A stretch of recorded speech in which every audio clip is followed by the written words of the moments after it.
Hello dear students, once again welcome back to our channel Gyan lab. आप लोगों के लिए एक बहुत ही इंपॉर्टेंट वीडियो में लेकर आई हूं, जिसमें मैं आप लोगों को बताने वाली हूं कि what documents you are going to require for your MST CET 2026 admission process registration. यानी कि अब एमएसटी सीईटी एग्जाम खत्म होने के बाद जो फार्मेसी वाले स्टूडेंट्स हैं, जो नर्सिंग वाले स्टूडेंट्स हैं, जो इंजीनियरिंग वाले स्टूडेंट्स हैं, आप लोगों को अपने पास कौन कौन से डॉक्यूमेंट्स तैयार करके रेडी रखना है before your admission process starts, उसकी मैं एक सिंपल सी लिस्ट आपको देने वाली हूं। आप इसका स्क्रीनशॉट निकाल के रखना एंड मेक श्योर कि आप इन सारे डॉक्यूमेंट्स को रेडी रखो। सब डॉक्यूमेंट्स का दो दो जेरोक्स कॉपी बना के रेडी रखो, बिकॉज एक बार जब एडमिशन प्रोसेस चालू हो जाता है तो फिर बहुत ज्यादा पैनिक सिचुएशन क्रिएट होती है अगर एक भी डॉक्यूमेंट मिसिंग होगा।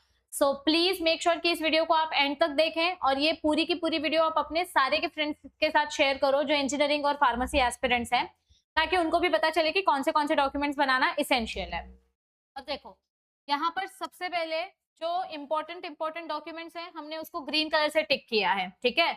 आपका एमएसटी सीईटी एग्जाम खत्म होने के बाद बिफोर योर रिजल्ट, मतलब आपका रिजल्ट लगने से पहले ही आपका कैप प्रोसेस स्टार्ट हो जाएगा, यानी कि centralised admission process, cap process start हो जाता है रिजल्ट लगने से पहले, ठीक है। योर एडमिशन प्रोसेस बिगिंस, मतलब बेसिक रजिस्ट्रेशन चालू हो जाता है। ये दिख नहीं रहा है क्या कलर? एक मिनट, वीडियो क्यों ब्लर हो गई? 1 second.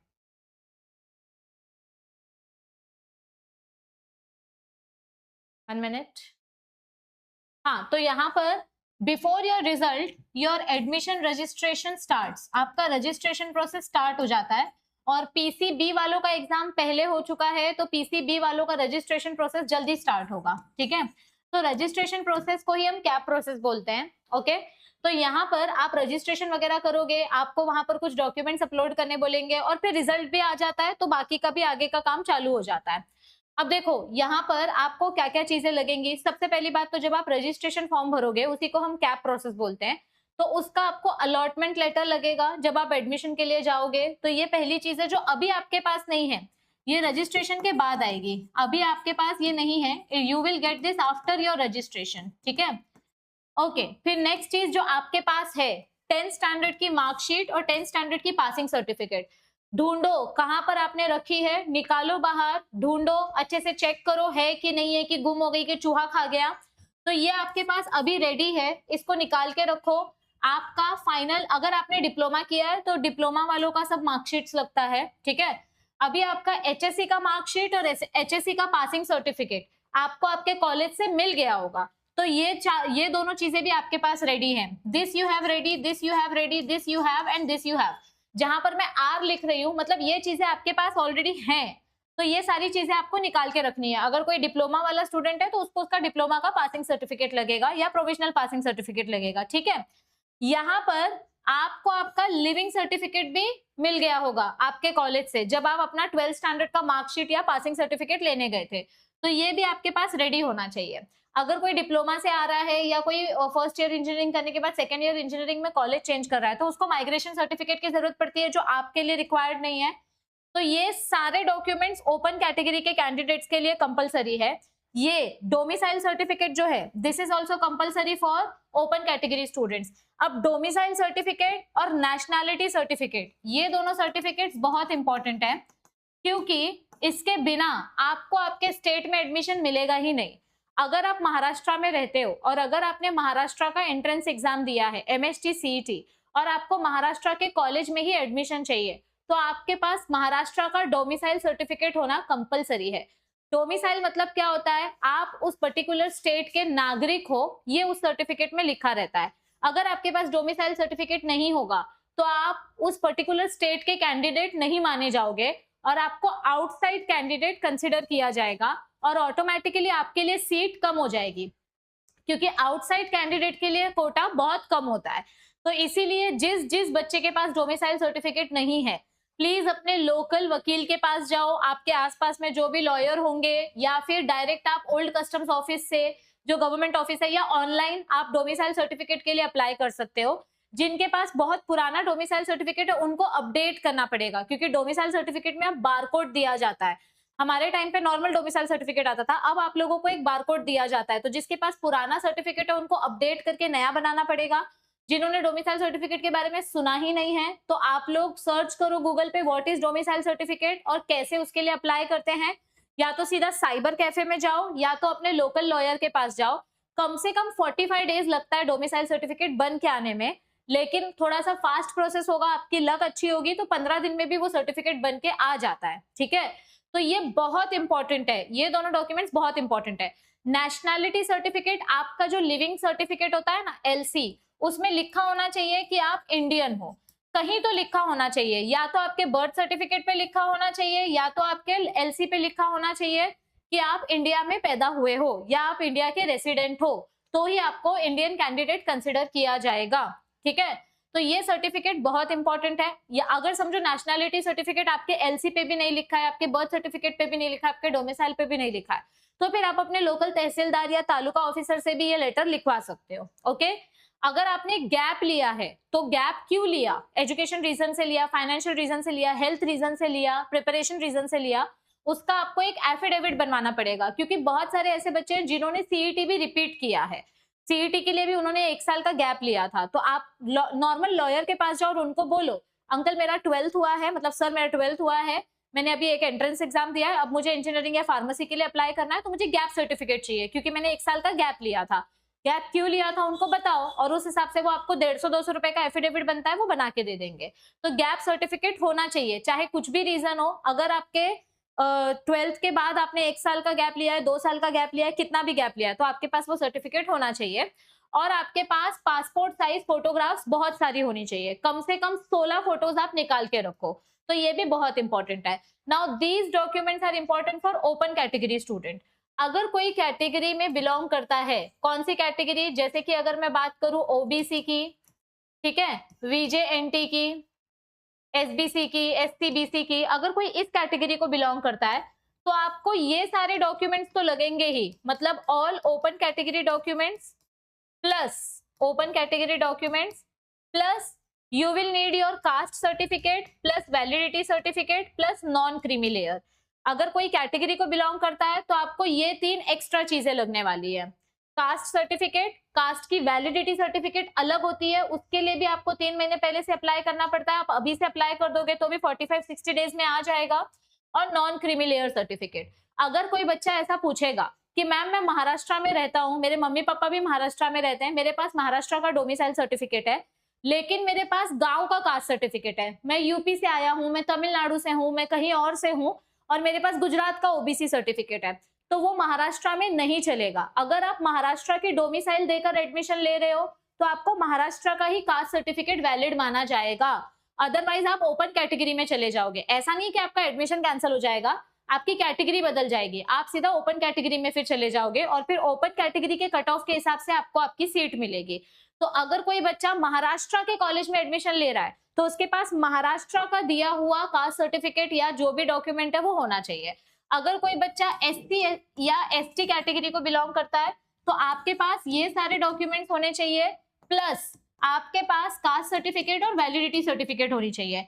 Non creamy layer SC ST वालों के लिए रिक्वायर्ड नहीं होती है, नॉन क्रीमी लेयर सिर्फ इन कैटेगरी के स्टूडेंट्स के लिए चाहिए होती है। ये बेसिकली बताता है कि आप फाइनेंशियली डिपेंडेंट या इंडिपेंडेंट हो। ठीक है, तो ये सारे डॉक्यूमेंट्स अब आप लोगों को रेडी रखना है। ओरिजिनल डॉक्यूमेंट्स अच्छे से सही सलामत रखने हैं एक फोल्डर में, और इन सारे ओरिजिनल डॉक्यूमेंट्स की 2-2, 3-3 कॉपी बना के रेडी रखो। ठीक है, अभी आपका एग्जाम खत्म हो चुका है, स्पेशली PCB स्टूडेंट्स और PCM वाले स्टूडेंट्स का भी एग्जाम खत्म हो गया ऑलमोस्ट। तो nursing students, PCB students, PCM students, आप लोगों के पास ये सारे डॉक्यूमेंट्स रेडी होनी चाहिए, ओरिजिनल प्लस फोटोकॉपी। बार बार बोल रही हूँ मैं, 2-3 भी नहीं, 4-5 सेट बना के रखो, क्योंकि जब आप कैप के वेरिफिकेशन के लिए जाओगे ऑफलाइन सेंटर में तो आप लोगों को हर जगह पे जेरोक्स कॉपी सबमिट करने बोला जाता है। इसीलिए इन सारे डॉक्यूमेंट्स का आपके पास ओरिजिनल प्लस फोटोकॉपी सब होना चाहिए।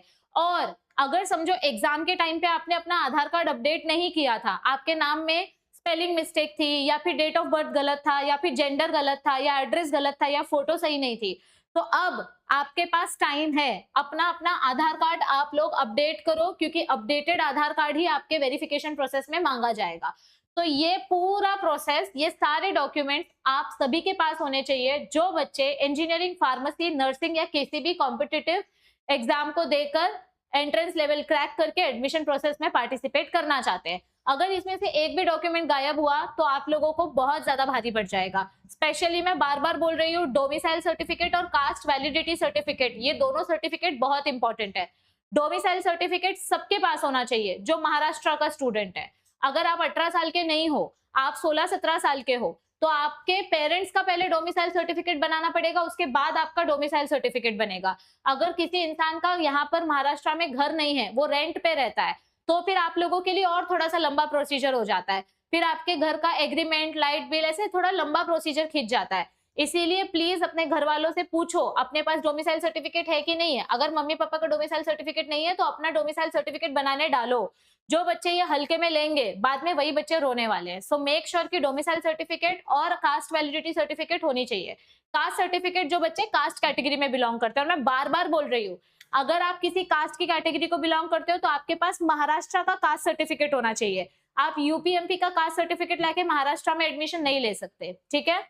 इसके अलावा अगर आप लोगों के पास अभी टाइम है, आप लोग अपने कॉलेजेस की लिस्ट बना रहे हो और आपको कट ऑफ चेक करना है कि लास्ट ईयर कितना कट ऑफ था, उसके पहले कितना कट ऑफ था, तो कॉलेजेस का कट ऑफ चेक करने के लिए आप ये वीडियो देख सकते हो। यहाँ पर agriculture colleges, pharmacy colleges, engineering colleges, सारे कॉलेजेस का कट ऑफ आपको बताया गया है। इस वीडियो की लिंक हमने आपको डिस्क्रिप्शन में दे रखी है, ठीक है। अब नेक्स्ट ईयर जो बच्चे सीईटी एग्जाम देने वाले हैं, मैंने कल ही एक मतलब अभी 1-2 दिन पहले ही एक अपडेट आपको इन्फॉर्म किया था कि जो दिलीप सरदेसाई सर है, कमिश्नर सर, उन्होंने बोला है कि इस साल से यानी 2027 से सीईटी एग्जाम दिसंबर में होने वाला है। अभी तक कंफर्म्ड न्यूज नहीं आई है एमएसटी सीईटी की तरफ से, लेकिन ये बातें अफवाह निकल रही है और देयर आर हाई चांसेस कि ऐसा हो, क्योंकि हम जो है सेंट्रलाइज्ड प्रोसेस अडॉप्ट कर रहे हैं। तो जैसे जेईई जनवरी में होता है और अप्रैल में होता है, वैसे ही आपका सीईटी भी जनवरी में, मतलब दिसंबर जनवरी में होगा एक अटेम्प्ट, और एक अटेम्प्ट अप्रैल मई के बीच में होगा। तो प्लीज अच्छे से सीरियसली पढ़ना स्टार्ट करो। अगर कोई बच्चा गैप लेने वाला है तो फ्री मटेरियल से पढ़ना स्टार्ट करो। अगर आपके कोई फ्रेंड्स, जूनियर्स, भाई बहन, रिलेटिव्स, नेबर्स हैं, तो उनको भी आप हमारे इस ऐप के बारे में बताओ। प्ले स्टोर पे, ऐप स्टोर पे, आईफोन, एंड्रॉइड, कंप्यूटर, सब पे ये ऐप इंस्टॉल हो सकता है। ऐप को इंस्टॉल करो। ऐप इंस्टॉल करने के बाद आपको ये पूरा फ्री मटेरियल फ्री में मिलेगा। आप इससे अपनी प्रैक्टिस स्टार्ट कर सकते हो, ठीक है। और अगर कोई बच्चा नीट के लिए प्रिपेयर कर रहा है, if you are planning to prepare for NEET 2027, तो यहाँ पर हमने एनसीईआरटी के चैप्टर्स ऑलरेडी स्टार्ट कर दिए हैं।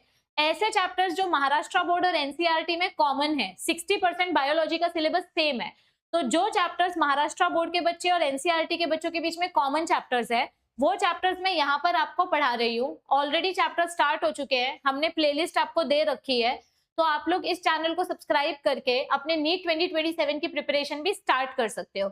इस चैनल की लिंक आपको नीचे डिस्क्रिप्शन में भी मिलेगी, कमेंट में भी मिलेगी। मेक श्योर कि आप अपने सारे नीट एस्पिरेंट्स के साथ ये चैनल शेयर करो।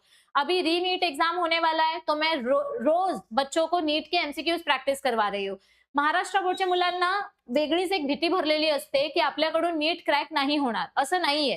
तुम्ही जर रेग्युलरली लेक्चर्स बघितले, रेग्युलरली तुम्ही थोडं थोडं बायोलॉजीचा सिलेबस कव्हर केलात, तर 360 पैकी बायोलॉजीचे जे 360 मार्क्स असतात त्यातले तुम्हाला 300 आरामात मिळू शकतात if you cover your complete biology syllabus from Maharashtra board. तो महाराष्ट्र बोर्ड और एनसीईआरटी बोर्ड में जो कॉमन सब्जेक्ट्स है, जो कॉमन चैप्टर्स है, वो हम पहले कवर करने वाले हैं, और इसीलिए आपको ये चैनल ज्वाइन करनी है, ठीक है।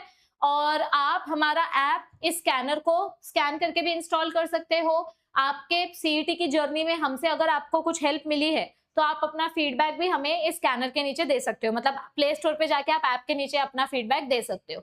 अगर आप लोग चाहते हैं कि मैं आप लोगों के लिए और ऐसे ही हेल्पफुल वीडियोस लेकर आऊं, तो कौन कौन से टॉपिक पर आपको हेल्पफुल वीडियोस चाहिए वो आप नीचे कमेंट करो। I will try to solve all your queries. Make sure कि आप इस चैनल को अपने फ्रेंड्स के साथ शेयर करो, क्योंकि यहाँ पर बहुत सारा फ्री कंटेंट इस साल आने वाला है। And make sure that you stay tuned with the channel, क्योंकि जैसे ही एडमिशन प्रोसेस स्टार्ट होगा हम आपको एडमिशन काउंसलिंग के बारे में भी हेल्प करेंगे। So all the best everybody, I will see you all soon. Till then take care, stay tuned.